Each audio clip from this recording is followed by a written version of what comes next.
Good evening. Welcome to Economics 330, Global Trade and Political Economy, City University of New York, Medgar Evers College.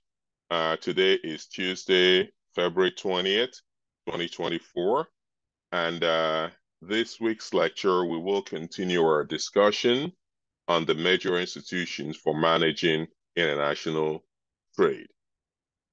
As such, our learning objectives is that at the end of this week's assessment, you will be able to successfully address the following. These are the key assessments that you will also find when you go through this week's announcement. So I'm going to try to discuss them. You would have the opportunity to attend lecture in addition to your reading assignments, attend lecture, get my perspective on what those assessments are, and if the scheduling doesn't work for you, obviously also access the lecture on Blackboard. So the first is explain the origins, rationale, and rules of the post-World War II institutions that were established to manage global trade. So pre-World War II, international organizations such as the Bank of International Settlement, or BIS, which was established in Basel, Switzerland in 1930 to oversee the settlement of German reparations after World War I. Although its main purpose was to promote cooperation among central banks, it lacked institutional capacity, as with most pre-World War II institutions. It lacked institutional capacity and mandate to successfully address major economic and geopolitical challenges, such as the Great Depression before World War II and post-World War II reconstruction of Europe, and conflict resolution and rule-making institutions. Consequently, in July 1944, delegates from 44 countries convened in Bretton Woods, and within 22 days, they endorsed a framework for international economic cooperation after World War II. Two international economic organizations resulted from the Bretton Woods Conference. First is the International Monetary Fund, while the second is the International Bank for Reconstruction and Development, which is now part of the World Bank Group. In 1948, again, post-World War II, the General Agreement on Tariffs and Trade became the main global trade organization. And the United Nations, which succeeded the League of Nations, was established after World War II, and its charter was drafted by 50 countries in San Francisco, California, and took effect on 24th October 1945. So these are the major institutions that that were established to manage global trade post World War II. The next assessment, of course, is to describe the IMF, the World Bank, the United Nations, and the World Trade Organization.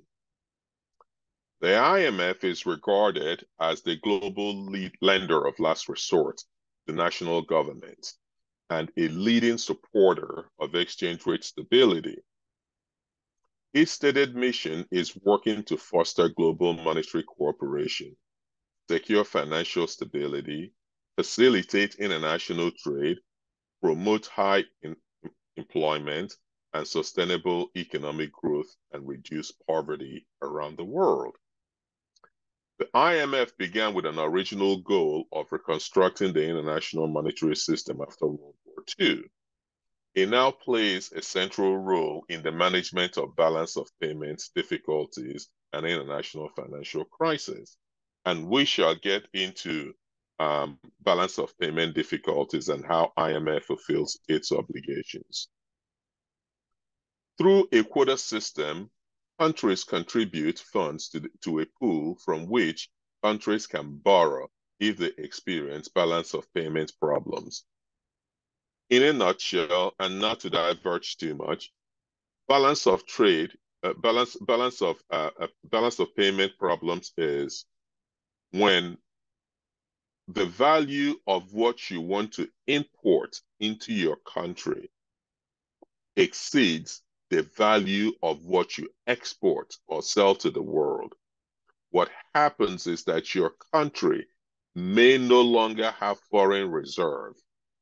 Most foreign reserve are in US dollars, and that is because most globally traded commodities are also priced in US dollars.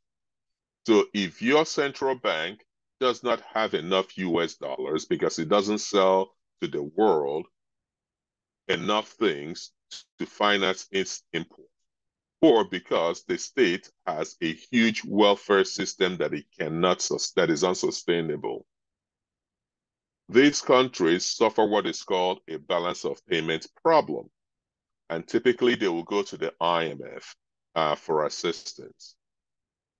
And this is where some of the criticism of the IMF comes in, and we will touch on this at the latter part of today's class. The second institution, of course, that came post-World War II is the World Bank. The World Bank is an international financial institution that provides loans and grants to government and private institutions of low and middle income countries for the purpose of pursuing capital projects. The World Bank's vision is to create a world free of poverty on a livable planet.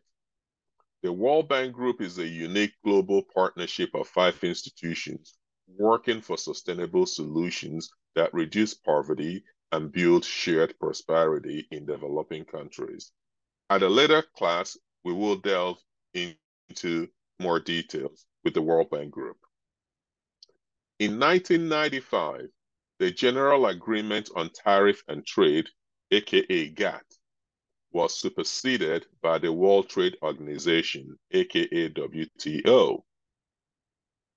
GATT, though largely successful in its goal, lacked a coherent institutional structure. In short, GATT was a legal agreement acting as an international organization. The World Trade Organization incorporates the principles of GATT and is better positioned to carry them out because, among other things, the WTO is better versed on issues like intellectual property, has a faster dispute settlement mechanism, and wields more power. Significantly, WTO rules are applicable to services and aspects of intellectual property, along with goods. This is important because the patterns of global trade has shifted. A great majority of global trade was in goods. Now, intellectual property and services are traded across national borders.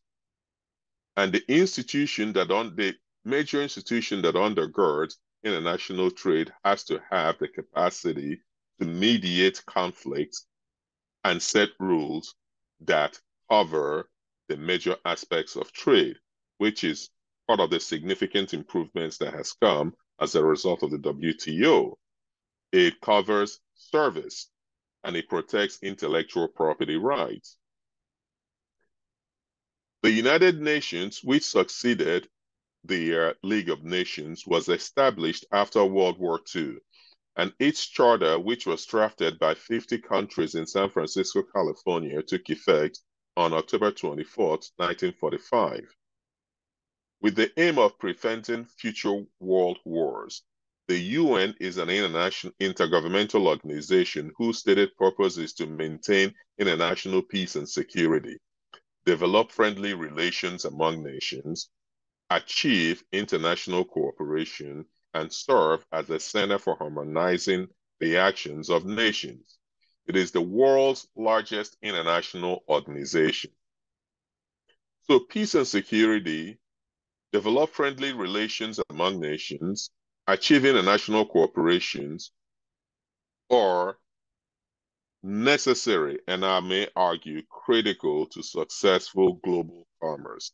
So in this way, the United Nations plays a critical role in international trade.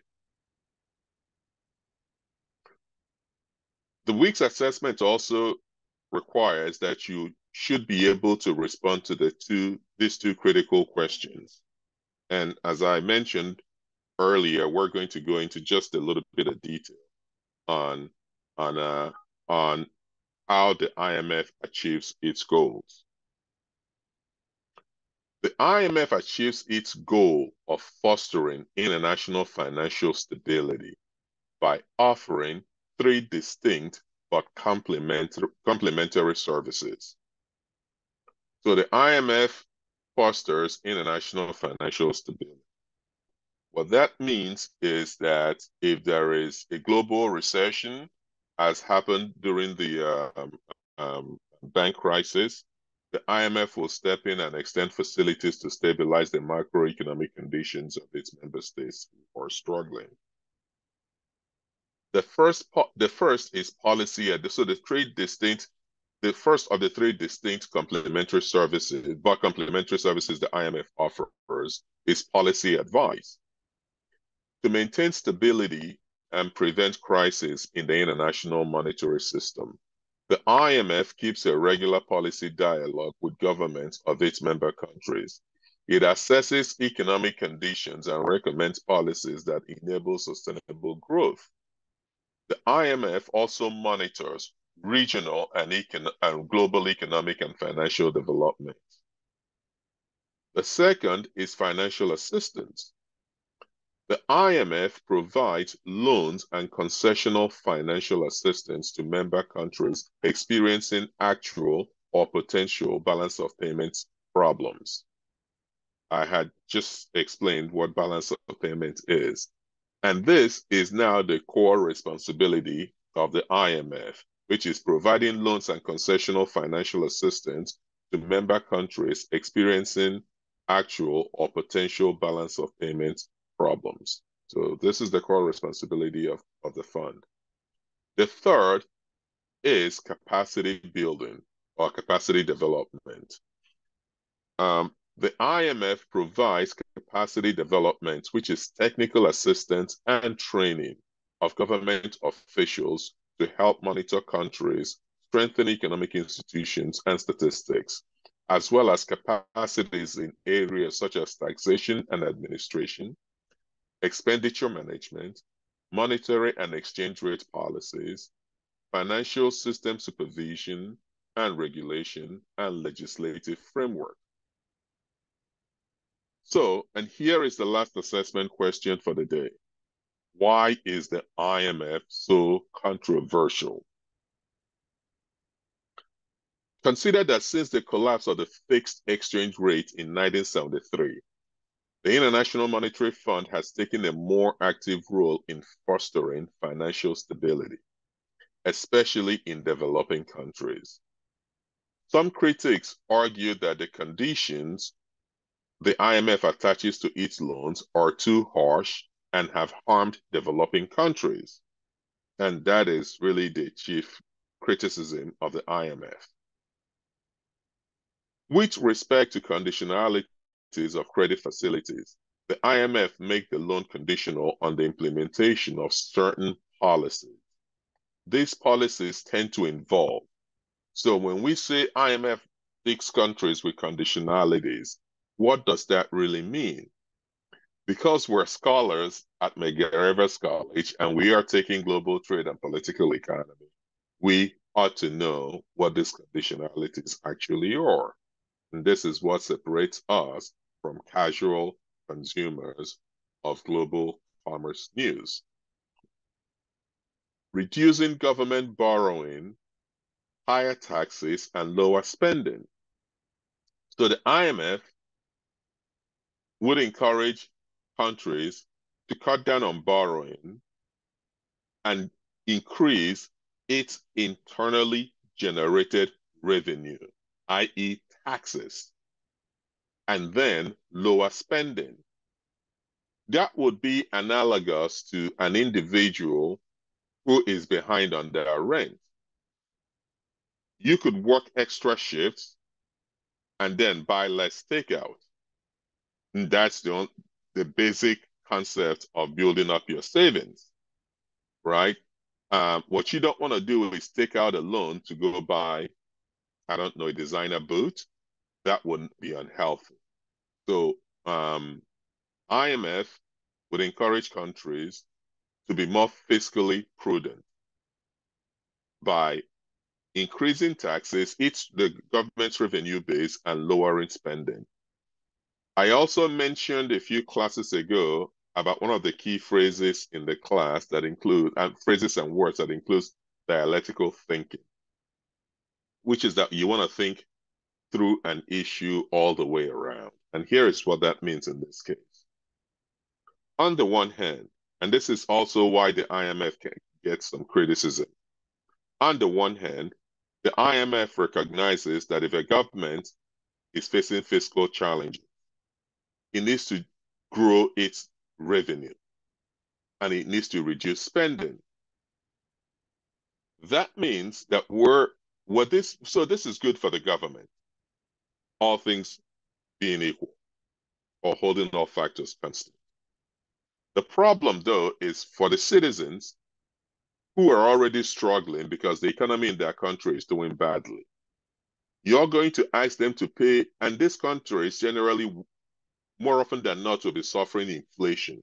That is, the price of goods and services are going up higher than are going up higher, are increasing higher than income.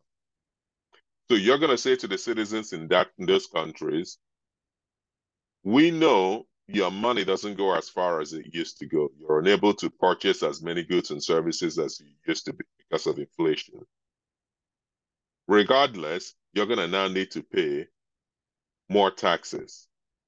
And guess what? Some of the free services you used to get from government will be cut because government needs to lower spending or reduce public sector spending. You can see how these reforms will not be popular and can indeed, at least in the short term, perhaps create hardship. The other conditionality that IMF advises is higher interest rates to stabilize the currency. So what what IMF wants to do is, so generally speaking, what you want your currency to do is to gain strength and stability, but you don't want it fluctuating. And one of the best tools to manage the valuation of your currency is the interest rate. It affects the money supply in the system.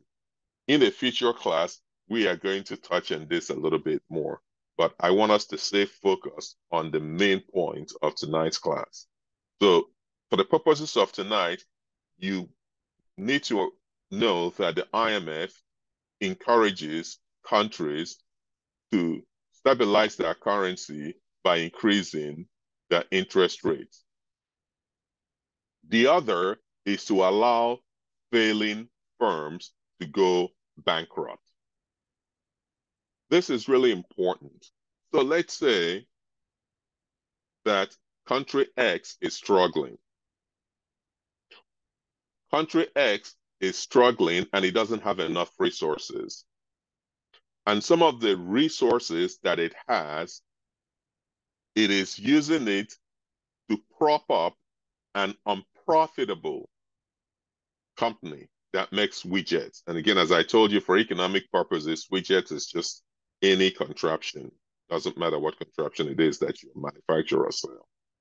So this company makes widgets, and the country that is struggling is spending its meager resources to subsidize or keep that company open because that company is not making enough profit to stay in business.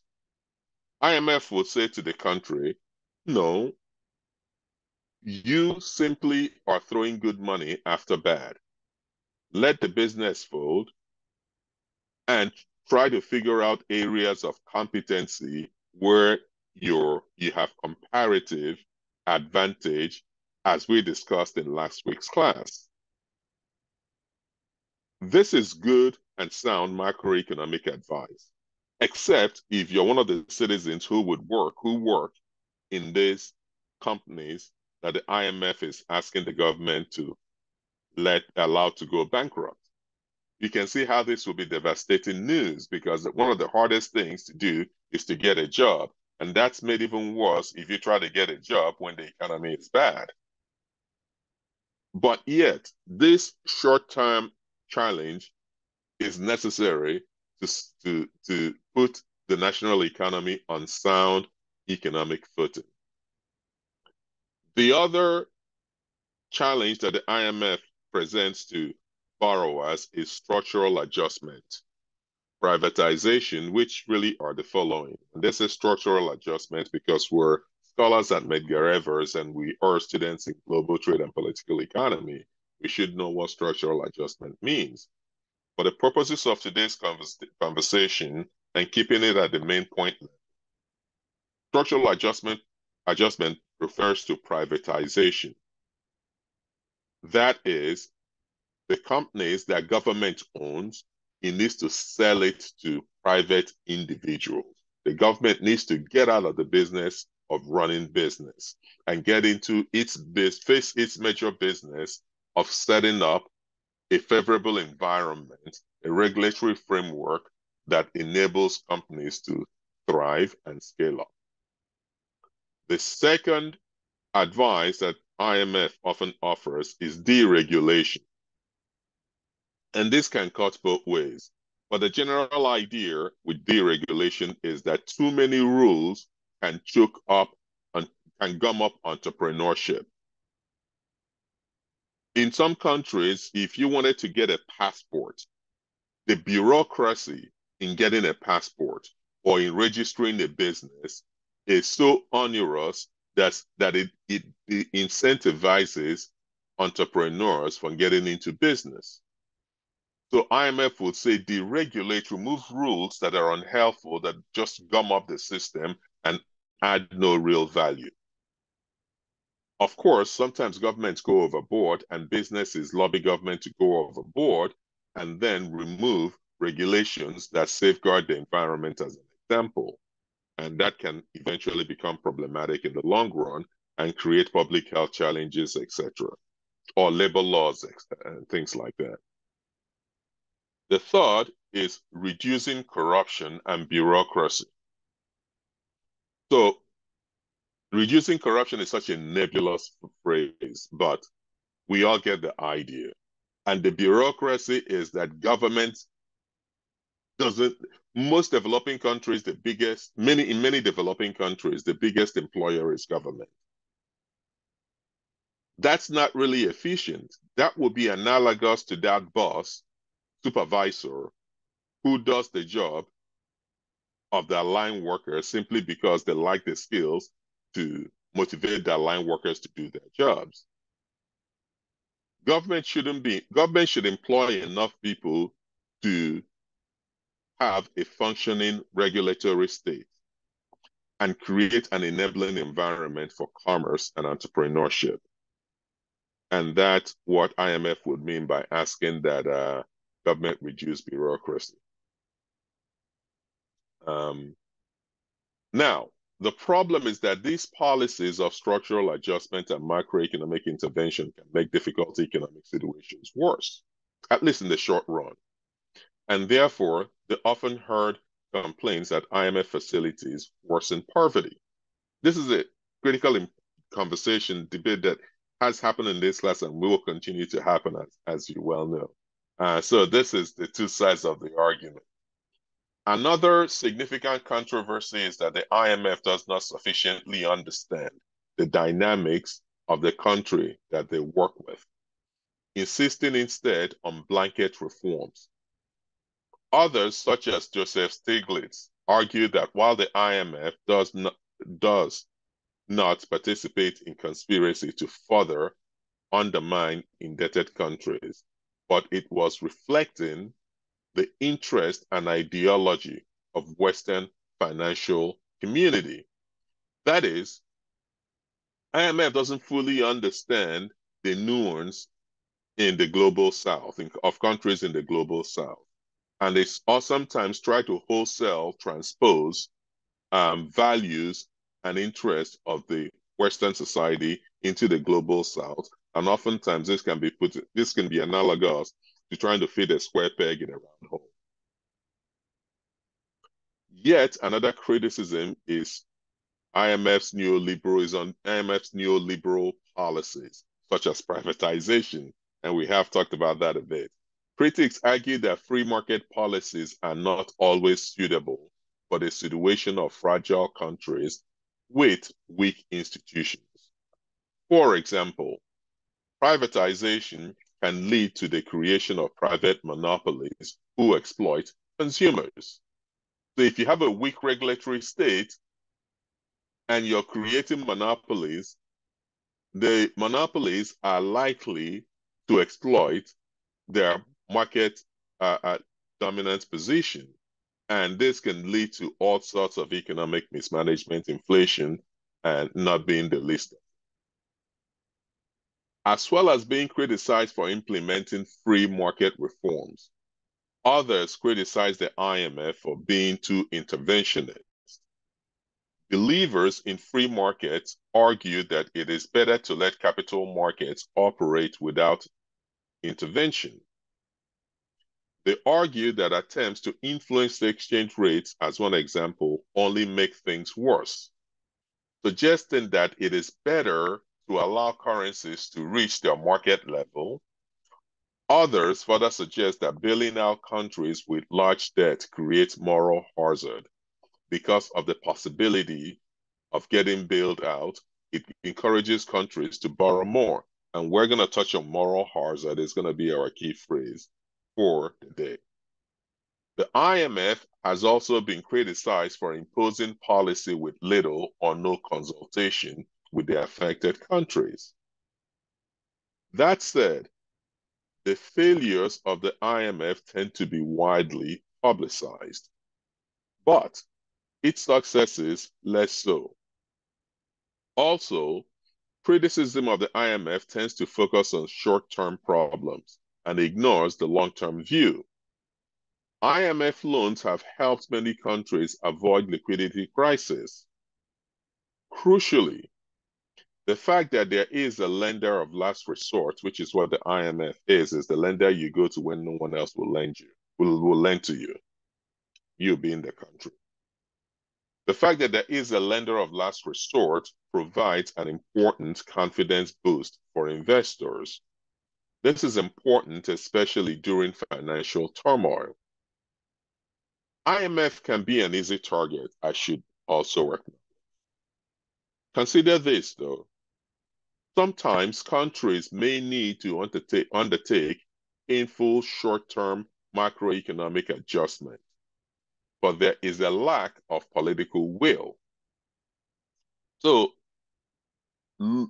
just for a brief moment, if you want to read up on macroeconomic challenges and political economic challenges in Pakistan, as one example, it is clear to every Pakistani public sector leader, academic, and civil society that Pakistan needs to undertake serious macroeconomic reforms.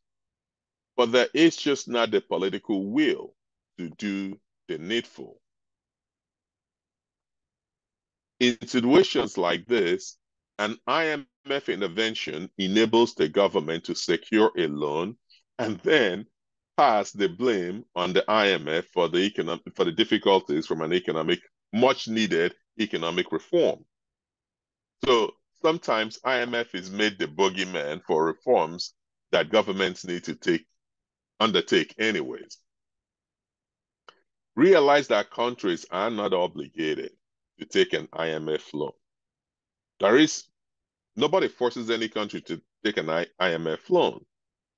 In fact, by the time countries knock on IMF's door, it is because no other door is open to them. So that's how bad the problem is. It is really critical to recognize that countries who look for IMF facilities quite often have nowhere else to turn. And the reason why they have nowhere else to turn is because their macroeconomic challenges are so immense, and sometimes those countries would have already defaulted on debt service, that they become high risk for others to lend their money to them. And this is when they go to IMF. It is indeed countries who approach the IMF. So, as I said, countries are not obligated to take an IMF loan. An IMF does not look for countries. It is indeed countries who approach the IMF for a loan. The fact that so many countries take IMF loans suggests that there must be at least some benefit of the IMF or to the IMF. As I mentioned, during every class, there might be a word or a phrase or two that I just want to highlight that I hope you work into your vocabulary. And some words and phrases may reoccur in different weeks, but that goes to show how critical those phrases and words are in signaling your technical expertise on the issue. This week, the phrase is moral hazard. That is the concept that individuals or institutions are disincentivized to alter their behavior when cost of their risk or bad decision making is borne by others. Very quickly, here's what this means, and we're about 5 minutes from wrapping up and going into questions. What this means is that, think about this. If you are a stamp collector and you have rare stamps that are worth millions of dollars, I suspect you're probably going to buy the biggest, safest safe. You may even go rent a safe deposit box at a bank because you want to secure, your nest egg. And this is the rational thing to do. You want to protect your investment. But what happens if somebody says, for $1 a month, I could sell you insurance? If someone steals your valuable stamps, the insurance will pay you full value of those stamps. And if this is all a kosher deal, you can see how this insurance may serve as a disincentive for you to not take proper care of your valuable stamp collection. This is called moral hazard. That is, if you bail people out when they're in trouble because they know they're going to get bailed out, it may make them take more risk that they otherwise wouldn't have taken, or not do their due diligence to protect their investments. That's why insurance companies add conditionalities. They say, okay, we're going to insure your stamp, but here is the requirements of how you must protect your stamp. And if after you've done all this stuff, somebody still manages to steal your stamp, then we'll pay you compensation. Realize that insurance, and I know we're going off track here a little bit, insurance is really a bet. It's almost like you went to Vegas. So for an insurance company to sell you coverage, they are betting that more than likely you're not going to need to use that coverage. And you, who is purchasing that coverage, assuming it's not required by law, such as automobile insurance, which you must have by law, you are betting that there is a likelihood that you may suffer a loss, and that the loss will be more than you are willing to tolerate. So you buy insurance. If you truly believe, if you're not required to, and you truly believe that you're not going to suffer a loss, you're probably not going to buy insurance. So insurance is a bet, and everybody wants to cover, hedge their bets, so to say. So the phrase for this week's class is moral hazard. The concept that individuals are more likely to engage in risky behavior when they know that their risk will be covered, the cost of their risk will be covered by others. In closing, let me conclude by foreshadowing next week's lecture, which will be on the liberal perspective in international political economy. And that is the fun stuff. And this will let you understand when they say that the United States and Russia and China are in a great power competition. What are some of the ideologies that inform this great power competition? And how do these ideologies conspire? How do these conflicting ideologies conspire to affect commerce, trade, and investment? So that will be our conversation next week. And I assure you that I will try my best to make it relatable. And as I mentioned, we if you turn on NPR, and here's the other thing too. If you're like me, you like music. And if you're like me, you listen to radio and you listen and you stream music on Spotify, listen to your local jam station, whatever your genre is. One of the things that I will encourage you to do if you don't already do that is to also listen to National Public Radio. Try to figure out if you have time in the morning, listen to Morning Edition. If not, listen to the evening programs. It would give you an idea of what's going on in the world. And when you hear that news and you come to class, you would have several aha moments. You will understand the calculations that go into those world events. But this is the gist of our class, of our lecture today. So if it's okay with you, I'm going to shut down the recording, take your questions, and we go on from there. Thank you.